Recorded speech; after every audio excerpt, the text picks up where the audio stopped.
Our next question that you're going to be looking at is question 2 of paper 1. It's basically sequences and series. Let's jump right into it and see what is going on. Okay, cool. So question 2 reads as follows. It says on 2.1, the sequence 7, x, y, and negative 11 is an arithmetic sequence, right?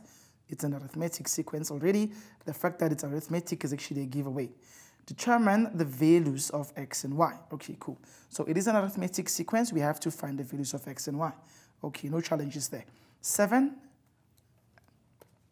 x, y, and negative 11 are the first 4 terms of an arithmetic sequence. So what makes a sequence arithmetic? What makes a sequence arithmetic is the fact that the common difference between successive terms will always be the same. What does that mean? That means the difference between this number and that number, and you always take the subtraction in reverse. X minus 7, right, should be the same as y minus x, okay? It should be the same as y minus x, and that should also be the same as this minus y, which means it should be the same as negative 11 minus y. So whatever I have so far, this is the common difference. This is also the common difference because that's what makes a sequence to be an arithmetic sequence, which is also known as a linear sequence, right? So now these guys need to be equal to each other. From that, I can be able to build equations. Like I'll just say x minus 7 should be equal to y minus x, or we can also say y minus x should be the same as minus 11 minus y. Now from this, I can obviously add the like terms. I'll get 2x when I add x on both sides of the equation. Minus 7 is equal to y. And then, of course, if I have this as my y value, I can just simply take it and sub it in the other equation. Let's clean it up first. So I'll put y to the left also, which is as good as adding y on both sides.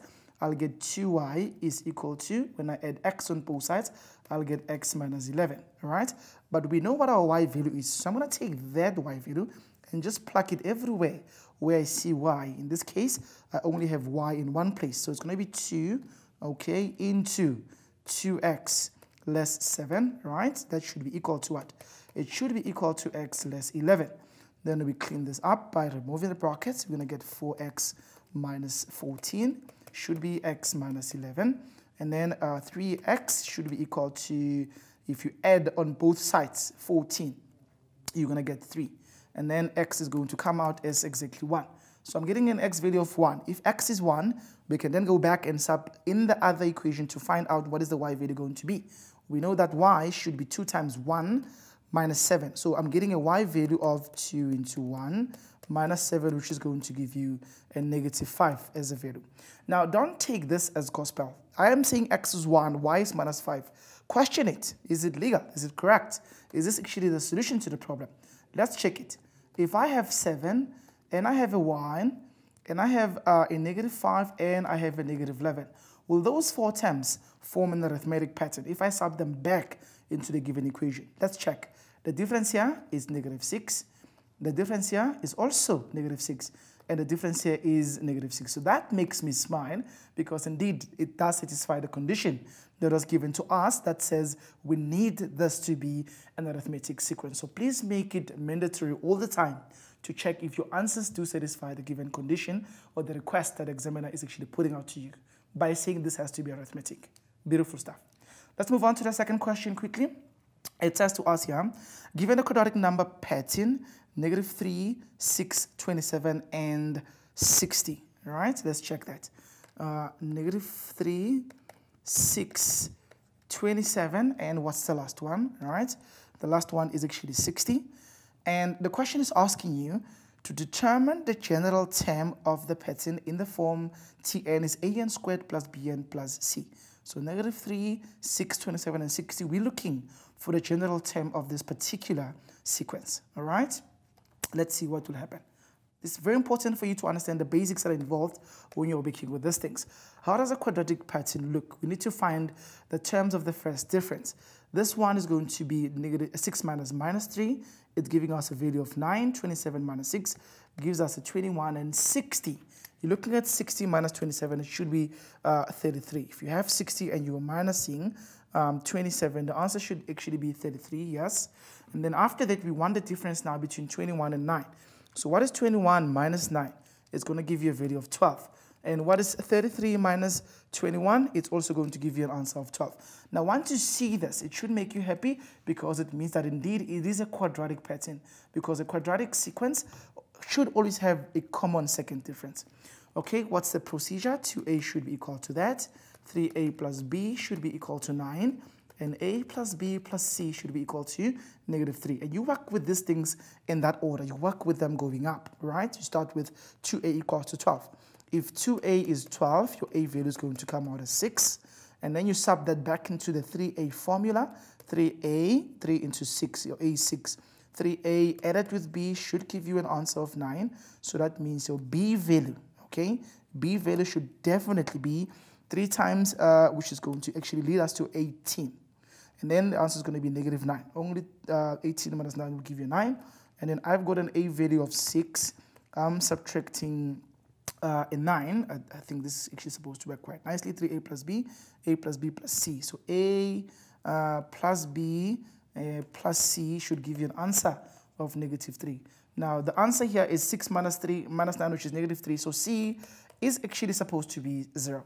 Okay, so I've got those 3. Then that means my general term Tn will be, like they said, they want it to be in the form an squared plus bn plus c. What is my a? My a is 6. So I've got 6n squared.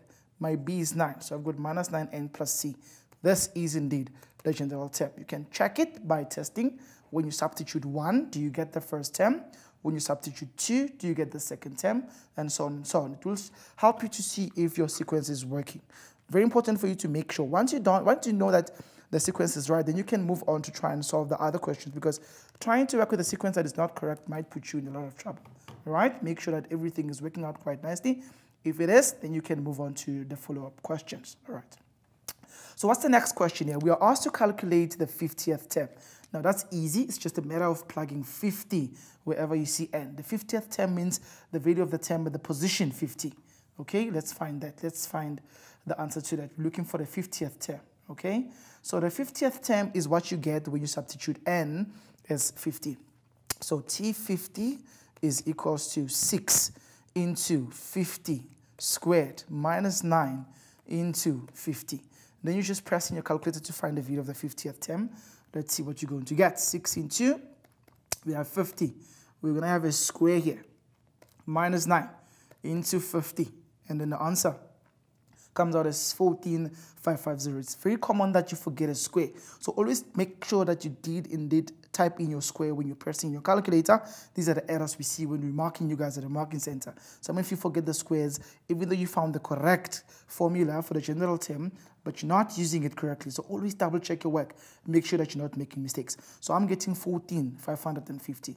So 14,550 will be the value of the 50th term in this sequence. Very important. Okay, so let's move on to the next question. So the next question, which is question 2.2.3, says, show that the sum of the first difference of this pattern can be given by Sn is 6n squared plus 3n.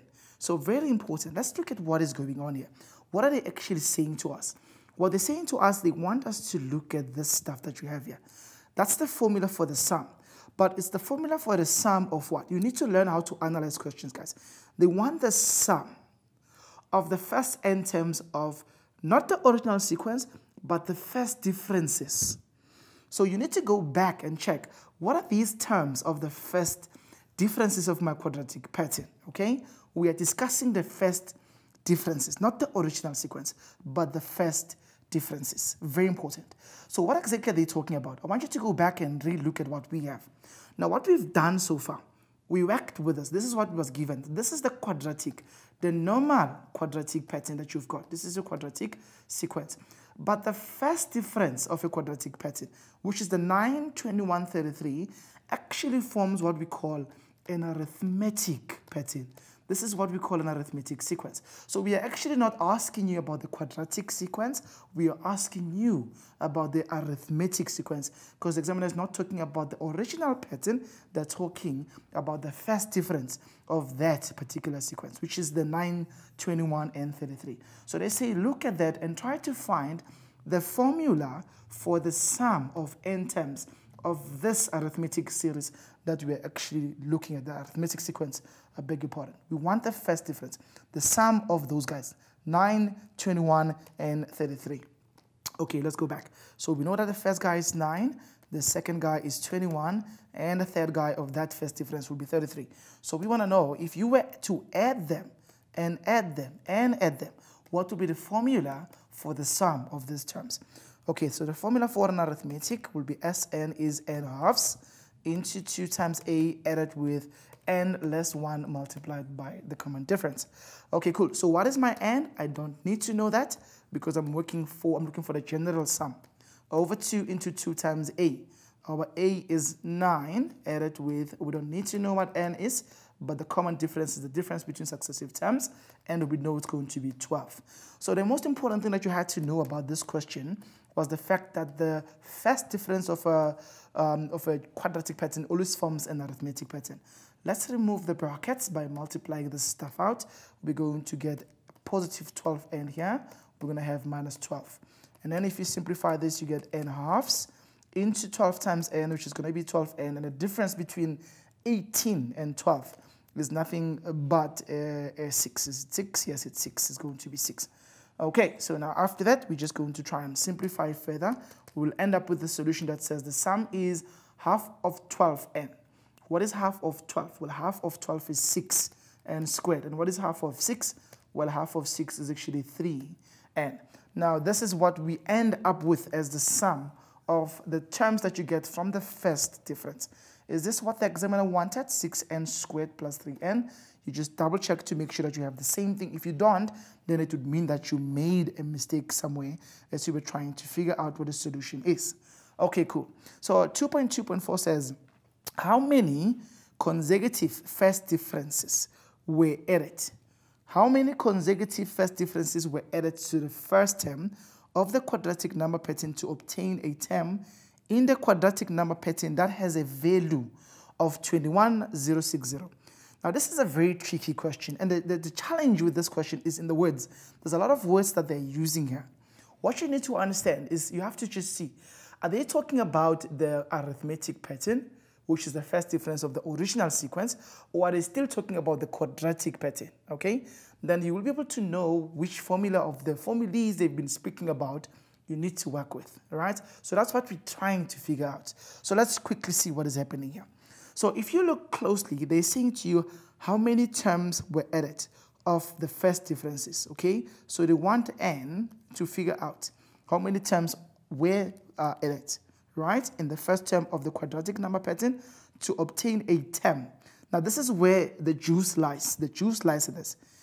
A term in the quadratic number pattern has a value of 21060. So that's what I'm taking. A term in the quadratic number pattern. So we are dealing with a term, right? But which term? The term in a quadratic number pattern. So we are talking to you about the quadratic number pattern. It's 21060. 21060. Okay, cool. So let's go back and see what we can do with it. 21060. All right. So 21060 is what the value of the term is. So 21060 is a term in a series of the terms that we have of the quadratic pattern, right? This is a member of the quadratic terms. We just need to figure out at what position is this guy going to be, okay? All right. Now, what is the general term that we found of the quadratic pattern? We found that the general formula for the terms of the quadratic pattern is actually 6n squared minus 9n. 6n squared minus 9n. Okay, so my Tn is 6n squared minus 9n. The value of the term is what I'm going to sub here, okay? What do I have? I've got 21060 should be 6n squared minus 9n. 0 is 6n squared minus 9n minus 21060, all right? Now, after here, I feel like 3 can go into all these guys. If you divide everything by 3, you'll get 0 is 2n squared minus 3n minus. That 21060 divided by 3 gives you an answer of 7020. Okay? Now, after that, we're going to try and factorize this. If you can't factorize this, you can just obviously use a quadratic formula. Okay? N is negative b plus or minus the square root of b squared minus 4ac all over 2a. Pay attention to the fact that I'm no longer saying x equals 2. I'm saying n, because this formula solves anything quadratic, and my unknown variable in this instance happens to be n. That's why I'm saying n instead of saying x, right? Very important. Now, what is the common mistake that people make? People will write my b is negative 3. They will write negative 3 plus minus. I could have factorized this, but I'm choosing to use the quadratic formula because I want to address common mistakes that you guys make. There's going to be 3 mistakes I'm going to put here. I feel like you'll learn a thing or two from what I have here. 70, 20, inside the square root sign, where this has to be divided by 2 times my a value, which is a 2, all right? So what are the mistakes that I made? If you substitute like this, you're going to get a wrong answer because you're not using brackets correctly. The first mistake is here. My b has a minus outside. It's in negative b. If b also has a negative, we need to see both those minuses. So I'm missing a negative here from the formula, all right? The second mistake is here, inside the square root sign. If you type negative 3 squared, it's going to give you negative 9, which is not what you want. What you should be doing is this. Put it in brackets. And the last mistake is the division line starts from here. It goes all the way to where this thing is. So please make sure you don't make this mistake. There are rookie mistakes that we always see when we mark you guys whenever you have to work with the quadratic formula. Okay, and then the answer is going to be something very easy. The product of 3 and 3 is going to be negative. You just type all this in your calculator, you should get what the correct answer is going to be. So negative 3 and 3 will give me a value of exactly a positive 3. So let's see what the answer is going to be. It's going to be 3 plus the square root of all the stuff that you see inside. What's the stuff that you see inside the bracket? Is 3 squared, which I can write as 9, okay? Minus 4 into, some of these things you can see them, so you don't have to ask the calculator to do them for you, okay? Negative 7, 0, 2, 0. This is 10 full life, guys. We want you to learn. Every question is a learning opportunity. So we always try and make sure we give you what we think will benefit you. I'm getting an answer of 60, so I'm getting an n of 60, right? Or then I'm going to go back to my calculator and I'm going to ask it, what happens if my sign was not a plus, but it was a minus? What answer would I get?